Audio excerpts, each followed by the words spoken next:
The sky above the city did not burn with fire. Instead, it shimmered like a mirage in the desert.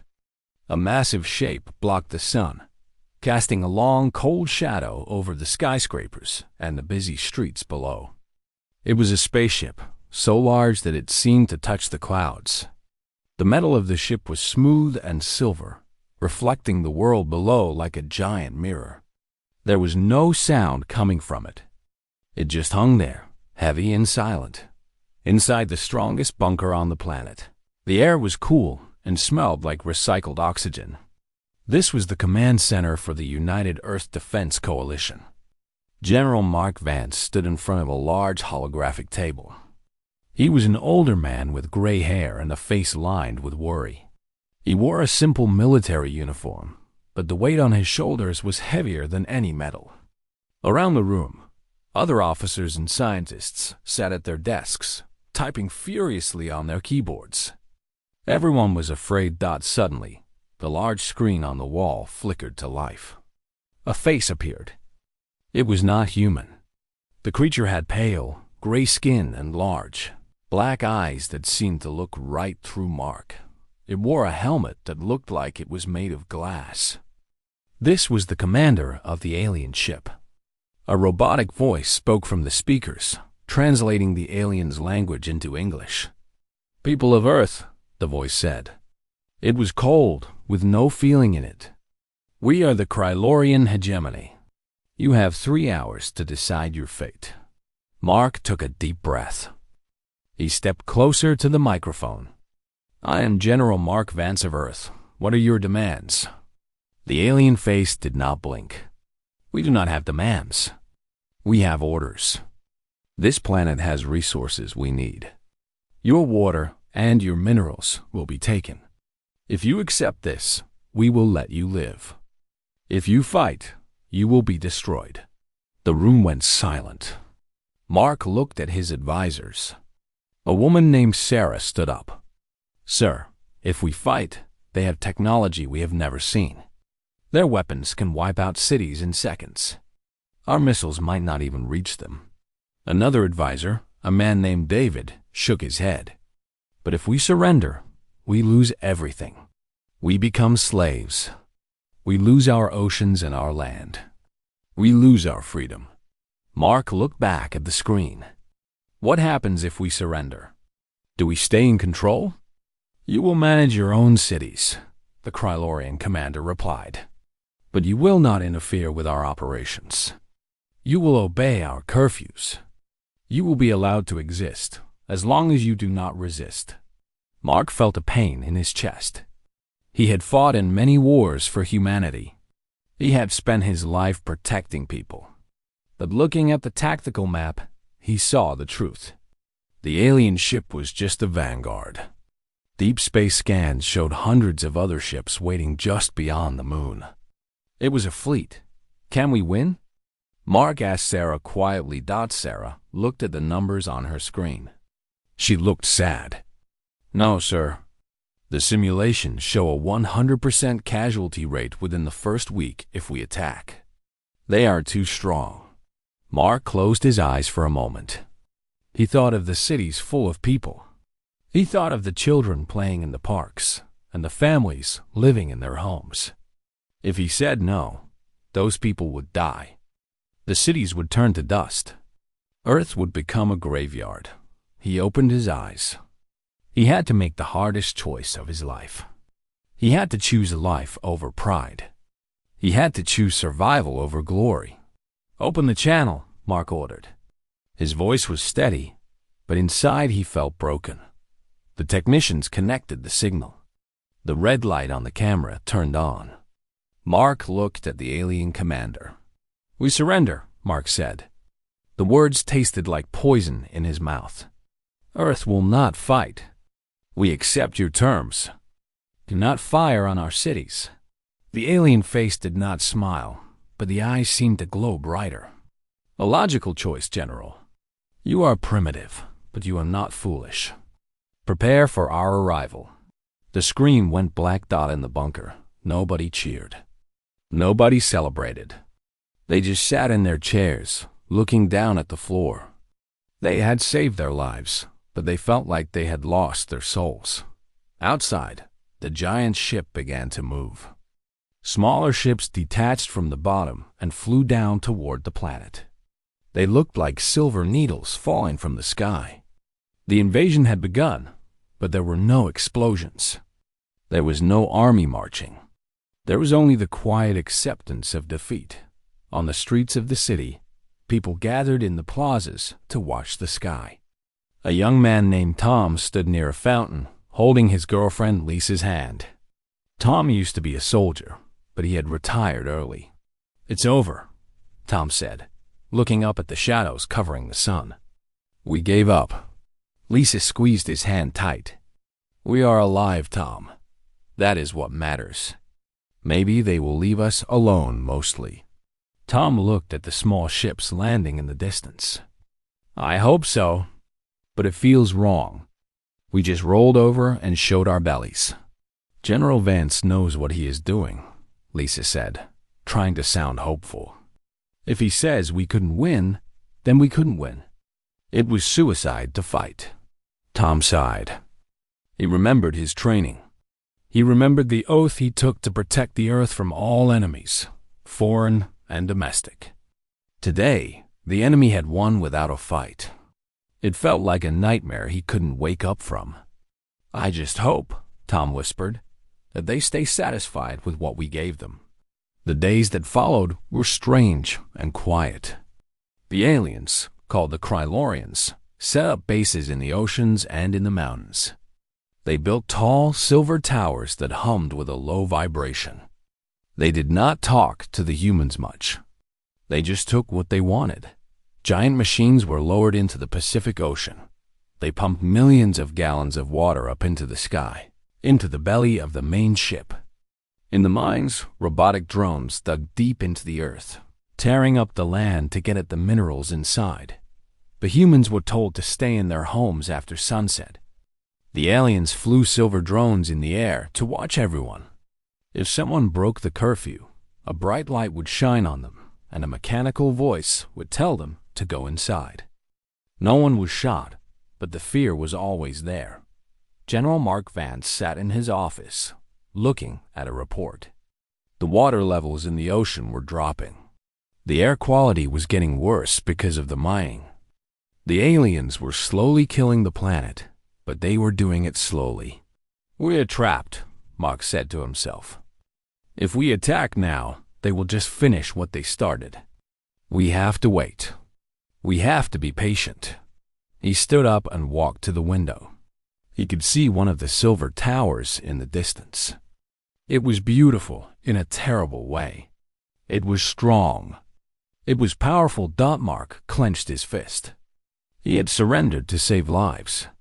But looking at the tower, he made a silent promise.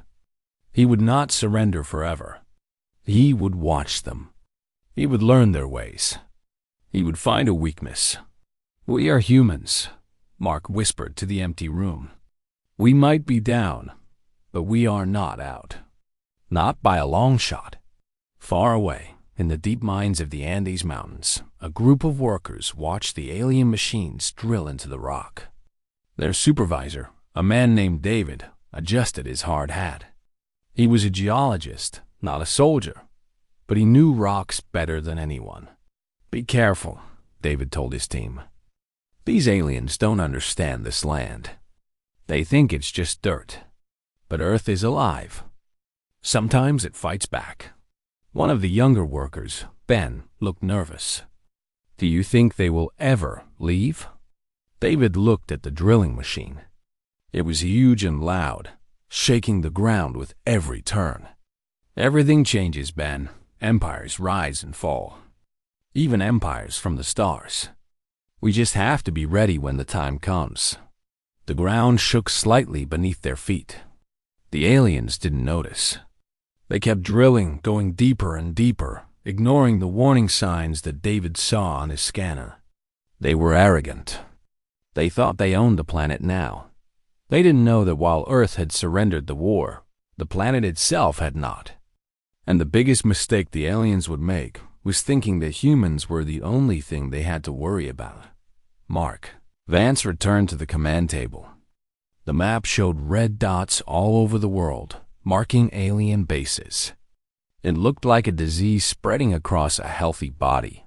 "Send a message to all regional governors," Mark ordered. "Tell them to cooperate. Give them what they want. Keep the people safe." "Yes, sir," a soldier replied. Mark sat down heavily. He played the part of the obedient servant. He gave them water. He gave them minerals. He gave them his dignity. But in the back of his mind, the plan was already forming. He looked at the name on his uniform. Vance. It meant from the marshes. It was a humble name. But today, he was the man who saved the world, even if the world hated him for it. He accepted that burden. The war was rejected. The battle was lost. But as long as one human drew breath, the final chapter had not been written. Mark Vance looked at the screen one last time, watching the silver ship hover in the sky. "Wait," he whispered. "Just wait." The sun set on the first day of the new era. The sky turned dark, but the silver ships glowed with an eerie light. The earth was quiet. The cities were dark. But deep underground, and in the hearts of men like Mark, Tom, and David, a spark was waiting. It was small and hidden, but it was their dot. It was the spark of resistance. It was the human spirit that refuses to stay broken forever.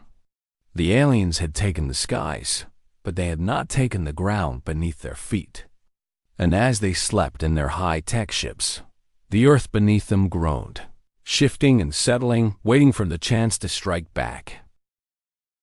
3 weeks passed, and the sky did not return to its normal blue. It stayed a pale, washed-out gray, blocked by the massive hulls of the Krylorian ships. The noise of the machines was constant. It was a low, humming vibration that you could feel in your teeth and in your bones. The city below was no longer the busy, loud place it used to be. The streets were empty. People stayed indoors, afraid of the silver drones that watched them from above. Dog life had changed for everyone. The Krylorians took what they wanted without asking. Huge pipes, as thick as skyscrapers, hung down from the main ships and plunged into the ocean. They sucked up millions of gallons of water every hour. The coastlines were shrinking. Fish were dying, washing up on the sand by the thousands. The air smelled like burnt metal and ozone. Inside the city, the electricity was rationed. The lights turned off at 6 o'clock every evening to save power for the alien needs. Food became hard to find. The aliens did not care if humans were hungry. They only cared about their mining operations. General Mark Vance walked through the halls of the command center. It was quieter now. Many of his officers had given up. They sat at their desks, staring at the screens, looking defeated.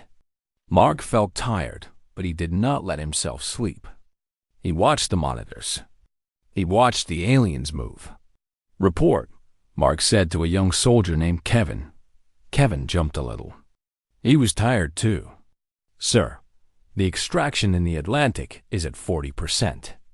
The water levels have dropped by 3 feet globally. The scientists are worried about the weather changing." Mark nodded slowly.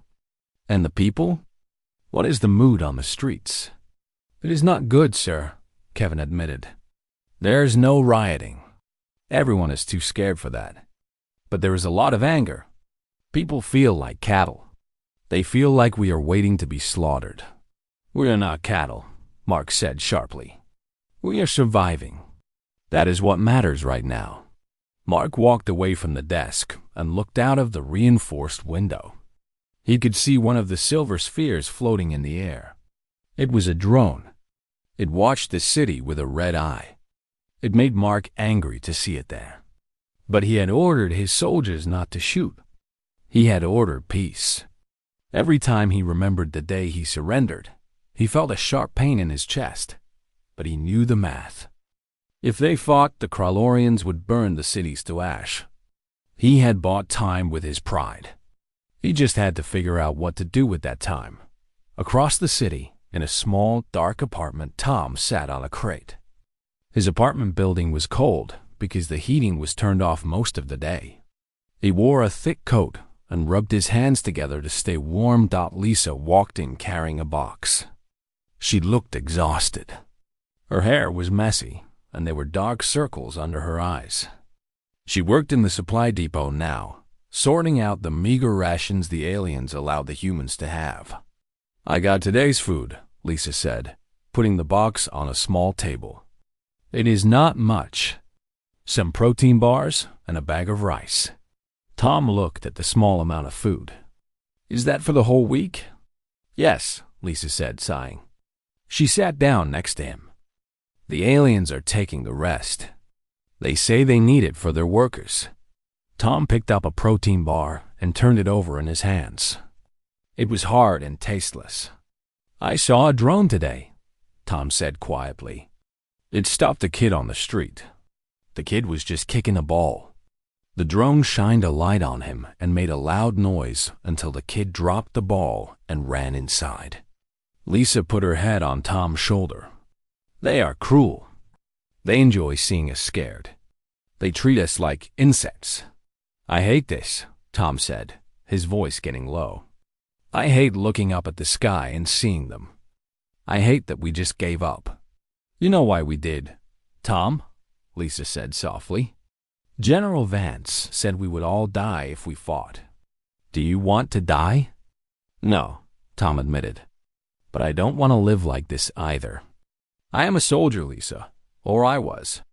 Soldiers are supposed to protect people, not hide in apartments eating bad protein bars." Lisa took his hand. "You are protecting me. Just by being here. Just by not getting shot by a drone." Tom looked at her. He loved her. She was the only thing that made sense in this crazy new world. But inside him, there was a fire that would not go out. He remembered his rifle. He remembered the feeling of being strong. "I want to go out," Tom said suddenly. "I want to go to the edge of the city. I want to see what they are doing out there." "It is curfew soon," Lisa warned. "The drones are busy in the city center," Tom said. "They won't notice us if we stay in the shadows. Come with me. We need to see the enemy. We need to know what we are dealing with." Lisa hesitated, but then she nodded. She trusted Tom. "Okay, but we have to be careful." They put on their coats and opened the door. The hallway was dark. They walked down the stairs and slipped out the back door of the building. The air outside was cold and smelled like chemicals. The streetlights were off, so the only light came from the massive ships hovering above. It gave everything a ghostly silver glow.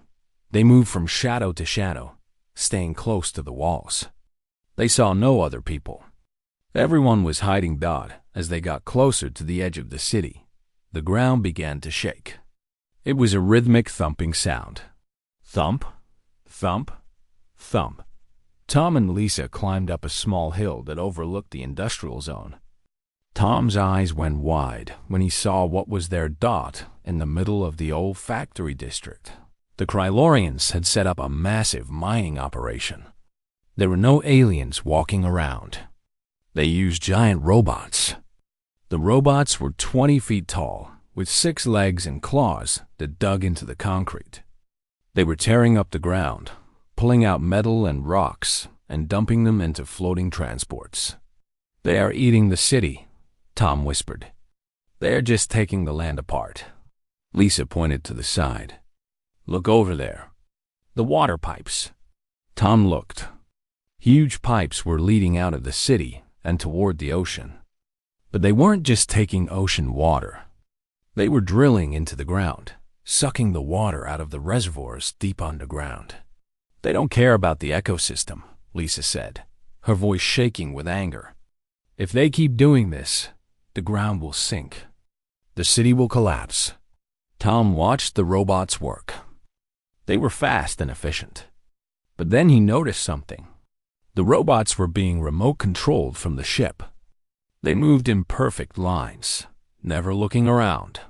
"They are blind," Tom said. "What?" Lisa asked. "Look at them," Tom explained. "They only look at what they are digging. They don't have sensors for the sides. They don't expect an attack because they think we are beaten. Lisa looked closer. You are right. If someone wanted to, they could sneak up on the side.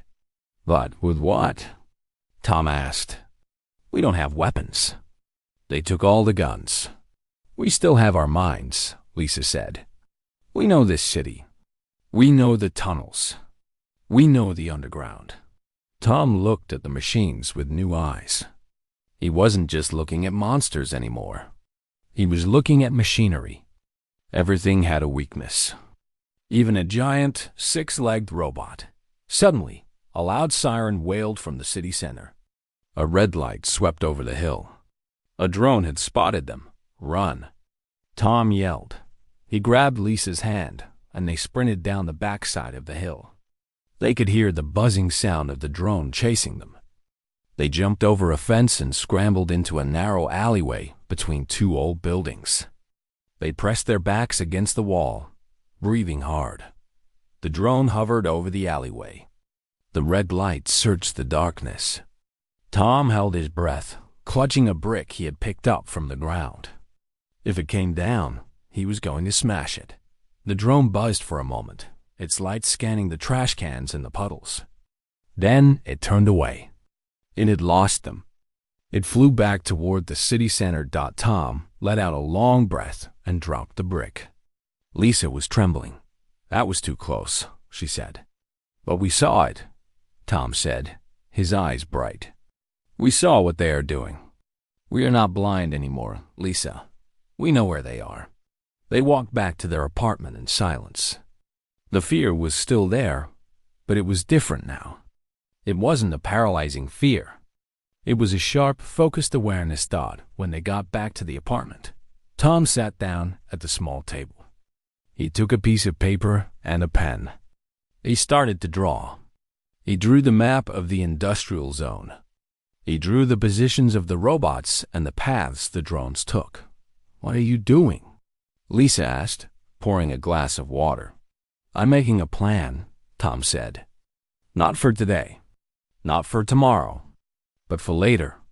We can't fight them with guns, but we can fight them with knowledge. Lisa looked over his shoulder. Do you think others are doing this too? I hope so, Tom said. Mark Vance is smart. He must have a plan too. We just have to be ready when the spark comes. In the command center, Mark Vance was also making a plan. He was looking at a map of the tectonic plates. He knew the Krylorians were drilling deep. He knew they were taking water. He was waiting for them to make a mistake. He knew that eventually they would get arrogant. They would think they owned the planet, and when they did, the planet would fight back. The night passed slowly.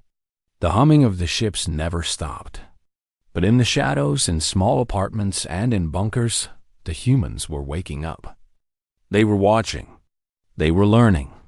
And they were getting angry. The war had been rejected, but the resistance had just begun. Tom and Lisa sat in the dark, listening to the hum, waiting for the day when they could finally say no and mean it. They were simple people, but they were human. And humans are very hard to keep down forever. The days turned into a month, and the gray sky became the new normal. The Krylorians did not leave. Instead, they dug deeper. Their machines were loud, tearing into the earth day and night. The ground shook constantly, like the shivering of a sick animal. The aliens were greedy. They wanted the iron, the gold, and the rare minerals hidden deep within the planet's crust. In the Andes Mountains. High above the clouds, the air was thin and cold. The Krylorians had chosen this place for their newest base. It was a flat, wide plateau, perfect for landing their heavy equipment. They called it Site B to the aliens. It was just another patch of dirt. But to the humans, it was sacred land. David stood on the edge of the plateau, shivering in his heavy coat. He was a geologist. He knew the rocks and the soil of this mountain better than he knew his own home. He had been forced to work for the aliens as a guide. They didn't trust their own machines to find the best minerals. So they made David point the way. Standing next to him was the Krylorian overseer. His name was Xyler. He was tall and thin, with 4 arms and gray skin that looked like dry stone. He wore a suit that helped him breathe in the thin mountain air. "This location is acceptable," Xyler said. His voice sounded like 2 stones grinding together. "The density of the ore is high." David looked at the seismic scanner in his hand. The screen was flashing red warning lights. He looked at the ground, which was vibrating slightly. He looked at the big drilling machine the aliens had brought. It was as tall as a building, with a massive drill bit that spun slowly. "Overseer," David said, his voice shaking a little, "I need to warn you. The rock here is unstable." Xyler turned his large eyes toward David. "Explain." "Underneath this plateau," David said, pointing to the ground, "there is a large pocket of gas. It is under immense pressure. If you drill down there, you will release the pressure. It won't just be a leak. It will be an explosion." Xyler made a clicking sound that David recognized as laughter. "Your primitive science is wrong. We have scanned this area. It is solid bedrock." "My scanner is not primitive," David said firmly. "It was made by Earth's best scientists. The gas pocket is there. It is a natural cap. If you break it, the whole mountain will collapse." Xyler stepped closer. He loomed over David, threatening and dark. "Do not lie to me, human. We are the Krylorian hegemony. We tame stars. We do not fear dirt. If you try to stop the work, I will kill you." David took a step back. He was not a soldier. He was a man of science. He did not want to die. But he also knew that if the aliens drilled here, thousands of people in the villages below would die. "I am not lying," David said. "I am trying to save your machine and your people." "We begin excavation immediately," Xyler commanded, ignoring the warning. He turned to the other aliens. "Start the main drill. Go to maximum depth." The aliens obeyed. The massive machine roared to life. The ground shook harder. The drill bit spun faster, and it began to lower itself into the earth. David felt a wave of despair. He signaled to his team, Ben and Chris. They were standing a few meters away, looking terrified. "We have to go," David whispered to them. "Get in the truck. Now, what about the machine?" Ben asked, his eyes wide. "Let them have it," David said. "We need to get off this plateau, now." They ran toward their old, rusty truck. It was the vehicle the aliens allowed them to use. David jumped into the driver's seat and started the engine. He drove as fast as he could down the narrow dirt path that led away from the plateau dot in the rearview mirror. He could see the drilling machine. It was sinking into the ground. Dust and rocks were flying everywhere. The aliens were standing around, watching with their arms crossed. They were arrogant. They thought nothing could hurt them. As David drove, he watched the seismic scanner on the dashboard. The needle was going crazy. The vibrations were getting stronger. "Hold on," David yelled to Ben and Chris in the back seat. They reached a ridge that looked over the plateau. David slammed on the brakes and stopped the truck. They all got out and looked back. The drilling machine was very deep now. Suddenly, the ground didn't just shake. It screamed. A loud hissing sound drowned out the noise of the engine. Then, the mistake happened. The drill broke through the cap dot. It wasn't a fireball at first. It was a shockwave of air. A massive cloud of dust and gas shot up into the sky, pushing the drilling machine sideways like a toy. The metal groaned and snapped. The drill bit twisted and broke. The ground beneath the entire plateau cracked. It looked like a giant spider web spreading across the rock. The land didn't stay flat. It began to tilt. The massive Krylorian drilling machine tipped over and slid into the growing crack. But the worst part was the sound. It was a deep, earth-shattering rumble that David felt in his stomach. The gas explosion had weakened the entire side of the mountain. "Oh my God," Ben whispered.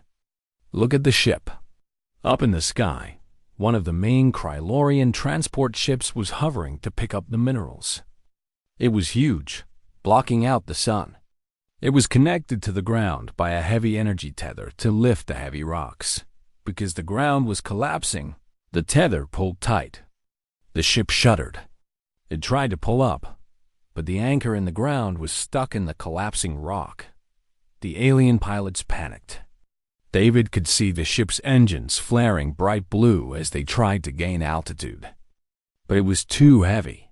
The tectonic plate was shifting, dragging the ship down. The plateau fell apart completely. Millions of tons of rock slid down the mountain.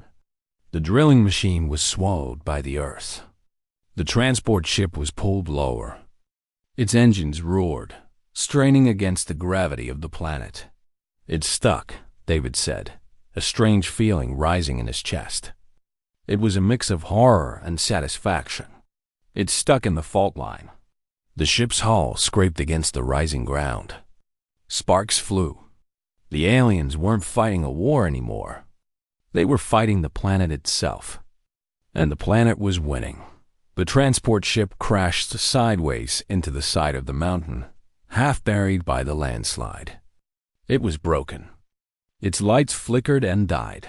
The dust cloud rolled down the valley toward the villages. But David had warned them to evacuate earlier that day. They were safe. David got back into the truck. "We have to go," he said. "They will be looking for someone to blame. We need to tell General Vance." They drove down the mountain, the dust cloud billowing behind them like a storm. David's hands gripped the steering wheel tight. He had told them the truth.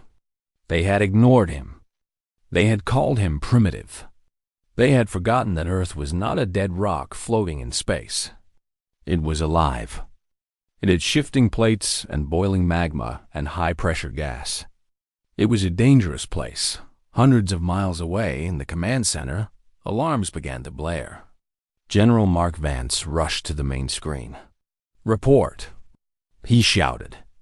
"Seismic event in the Andes Sector 7, a technician yelled. "It's massive. It looks like a landslide. Was it an attack?" Mark asked. "Did we do it?" "No, sir," the technician said, zooming in on the satellite image. It was the aliens. They were digging. They triggered a collapse. Mark looked at the screen. He saw the dust, the broken rocks, and the outline of the massive ship. It was lying on its side, crippled. "The ship," Mark whispered. "Is it damaged?" "Yes, sir. It is not taking off. It looks like the landing gear is crushed by the rock slide." The technician typed something else. "Sir, the ship is sending a distress signal. It says, structural failure. They are asking for help." The room was silent. For a month, the Krylorians had been invincible gods. They flew in the sky and took what they wanted. Nobody had ever seen one of their ships get hurt. Nobody had ever seen them in trouble. Mark Vance stared at the image of the broken ship. He saw the smoke rising from the hull. He saw the emergency lights flashing. "They aren't invincible," Mark said. A small smile appeared on his face. It was a cold, hard smile. "They are just machines. And machines break. Sir, what should we do?" A soldier asked. "Should we send help?" "Send help?" Mark laughed. It was not a happy laugh. "No, we did this? No, they did this to themselves. They punched the earth, and the earth punched back." Mark turned to the communication officer. "Get me Tom and Lisa. Tell them to get to the bunker.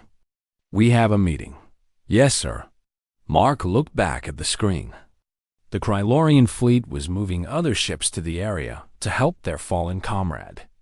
They were confused. They were worried. They had never fought a planet that fought back, but Mark knew. He knew that this was the chance. It was a small crack in their armor. It was a single ship, broken by a rock slide. But it was a beginning. The aliens had made a deadly mistake. They thought Earth was weak. They thought the dirt would just sit there and take it. They didn't know about the pressure cookers under the crust. They didn't know about the volcanoes. They didn't know about the faults. General Mark Vance had watched and waited for a month. He had swallowed his pride. He had let them take the water and the minerals. He had waited for them to slip up. Now, they had slipped up. They had poked the bear, and the bear had bitten back. "Get the tactical maps ready," Mark ordered, his voice strong again. "The waiting is over. It is time to show them that humans aren't the only thing on this planet that can kill." The technicians began to type faster. The mood in the room changed instantly. It was no longer a room of defeated people. It was a war room. The mistake had been made. The ship was down. The aliens were bleeding. And for the first time since the invasion, humanity saw a way to win. The news of the crash spread through the resistance network faster than a wildfire. It wasn't announced on the alien-controlled television. The people knew. They felt the change in the air. The invincible machines had been wounded. A Krylorian transport ship, the pride of their fleet, lay broken and half-buried in the Andes Mountains. It was no longer a god in the sky. It was a carcass on the ground. General Mark Vance stood in the center of the war room, looking at the large satellite image projected on the wall. The picture was clear. The massive silver ship was tilted at a sharp angle. Its nose was buried in rock and mud, and its engines were dark. Smoke and steam rose from the hull, mixing with the clouds. "Status report," Mark demanded. His voice was calm, but there was a new energy in his posture. He stood straighter, like the soldier he used to be. "The ship is designated the Iron Will," a technician named Kevin said, reading the data fast. "It is a heavy transport vessel. It carries ground troops, weapons, and mining gear. It is heavily armored, but the collapse of the mountain fractured its main hull." "Can it fly?" Mark asked. "No, sir," Kevin replied. The impact destroyed the anti-gravity drives on the left side. The engine intake valves are clogged with volcanic ash. They are trying to repair it, but the geothermal activity is making it impossible for them to work outside for long. Mark nodded slowly. "And the fleet? Why haven't they bombed us?" "The volcano," another officer said. "The explosion that David caused isn't just a landslide. It opened a small vent. Ash and toxic gas are rising from the ground. The other ships in orbit can't get a clear shot through the interference. If they try to target the area, they risk hitting their own people." Mark smiled grimly. "Earth is protecting us. The interference is our shield." He looked around the room at his staff. For weeks, they had been shadows of themselves, defeated and scared. Now, their eyes were bright. They were moving with purpose. "They thought they could park on our planet and take what they want," Mark said to the room. "They forgot that Earth is hostile. They forgot that the ground fights back. Now, they are grounded. They are vulnerable." He pointed to the map. "This is our chance. We cannot defeat the whole fleet, but we can destroy this one ship. We can show them that the price of staying here is too high." "But we gave up our guns," a young soldier said from the back. "We don't have heavy weapons anymore, sir. Remember? We surrendered." Mark walked over to a locker in the corner of the room. He typed a code into the keypad, and the heavy door swung open. Inside were rows of black cases. He pulled one out and put it on the table. He opened it. Inside lay a sleek, high-powered rifle, wrapped in grease. "We surrendered our public weapons," Mark said. "But a good general never buries everything. We kept these hidden. We have enough small arms, explosives, and rocket launchers to equip a strike team." He looked at the soldiers. "We need volunteers. This is not a standard mission. It is a suicide run. We have to climb the mountain, get past their perimeter, and plant explosives on their hull before they can fix their engines. We will go, a voice said from the door. It was Tom. He walked in, wearing a dirty jacket. Lisa was with him, along with David, the geologist, and his team, Ben and Chris. They looked tired, but they looked determined. Tom, Mark said, you are civilians now. You don't have to do this. We are humans, Tom said firmly. And that is our ship.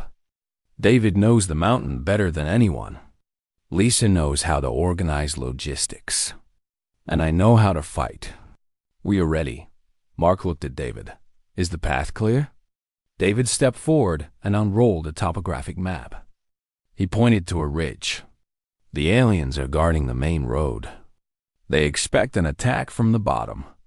But there is an old goat trail here on the north ridge. It is steep and dangerous, but the volcanic heat has melted the snow there. The alien sensors are blind to the heat signatures coming from the vents. We can sneak up behind them. Mark looked at the map, then at the faces of the volunteers. These were not Special Forces soldiers. They were truck drivers, geologists, and office workers. But they had heart. Okay, Mark said. This is Operation Welcome Wagon. We move out in 1 hour. Tom, you take the lead. David, you guide them. Lisa, you stay here and coordinate comms.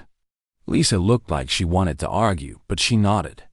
She knew she was needed in the control room to guide them through the radio interference. Just bring them back, she said to Tom. Tom squeezed her hand. We will. An hour later, the team was moving through the dark. The air smelled of sulfur and ash. The ground was hot, burning through the soles of their boots. It was a grueling climb. They slipped on loose rocks and coughed in the toxic fumes. But David led them on. He stopped every few minutes to check the vibrations of the mountain. Quiet, David whispered. The ground is rumbling. If we make too much noise, the rocks will fall and bury us. They crawled on their bellies for the last mile. Below them, in the valley, the Krylorian ship lay in ruins. Aliens in silver armor ran around the ship, carrying repair tools. They had set up energy shields, but they were flickering. The volcanic ash was short-circuiting their systems. Tom looked through his binoculars. He saw the main entry ramp of the ship. It was guarded by 2 tall walkers, mechanical robots with heavy guns. They are focused on the repair, Tom whispered to Ben and Chris. They aren't watching the rear. That is our entry point.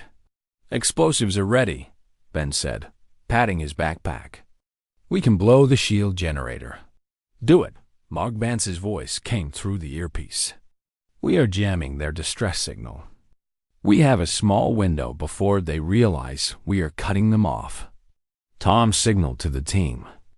They moved like shadows, slipping behind the rocks that surrounded the crash site. The heat was intense, but it also masked their body heat from the alien sensors. They reached the rear of the ship. The hull was twisted and torn. Metal plates hung open, exposing the dark inside of the vessel. Tom peered into the darkness. He could see sparks flying from broken wires. We go in here, Tom said. We head for the engine room. If we blow the core, the whole ship goes up. Suddenly, a loud siren blared. A light swept over them. Halt! A mechanical voice screeched. One of the sentry drones had found them. It raised its weapon. Fire! Tom yelled. The team opened fire. The sound of gunshots shattered the silence of the mountain. Bullets sparked against the drone's armor. Ben aimed the rocket launcher and fired. The rocket hit the drone, blowing it into pieces of burning metal. Now they know we are here. David shouted. Move! Move! The aliens poured out of the ship like angry ants. They fired green plasma bolts that burned the rocks. The human team took cover behind boulders. Lisa, we need cover. Tom screamed into his radio. Hold on. Lisa's voice came back, filled with static. I am hacking their automated turrets. 3, 2, 1. Suddenly, the alien defense turrets on the ship stopped firing. They spun around and fired at the Krylorian soldiers instead. The aliens were confused. They didn't know what was happening.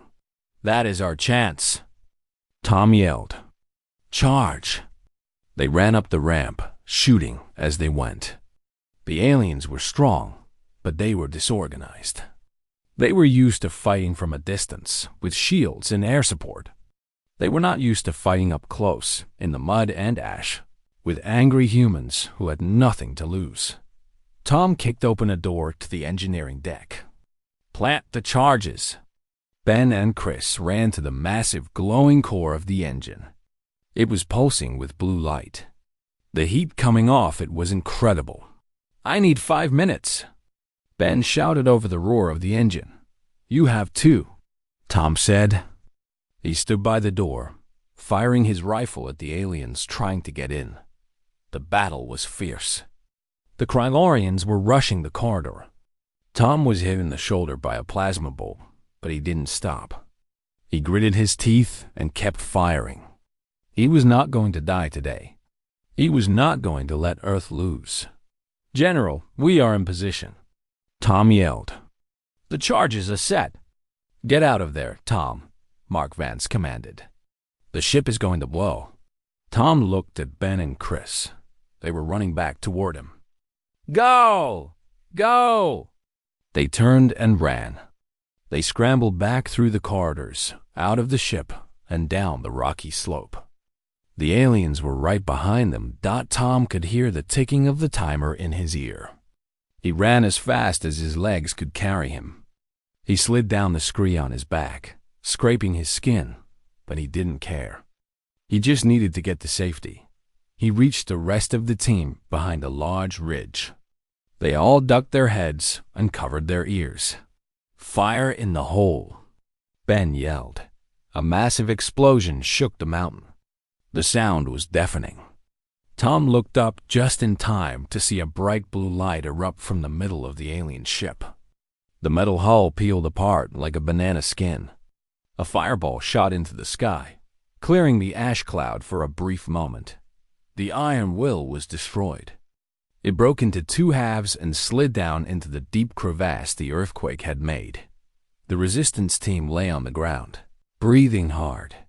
They were covered in dirt and blood, but they were alive. We did it, David whispered, looking at the burning wreckage. We actually did it. Tom stood up. His shoulder hurt, and he was exhausted, but he felt a surge of pride. They had killed a monster dot in the command center. Mark Vance watched the satellite feed. He saw the destruction. He saw the ship disappear into the earth. Good work, he said softly. Now, let the others know. Earth fights back.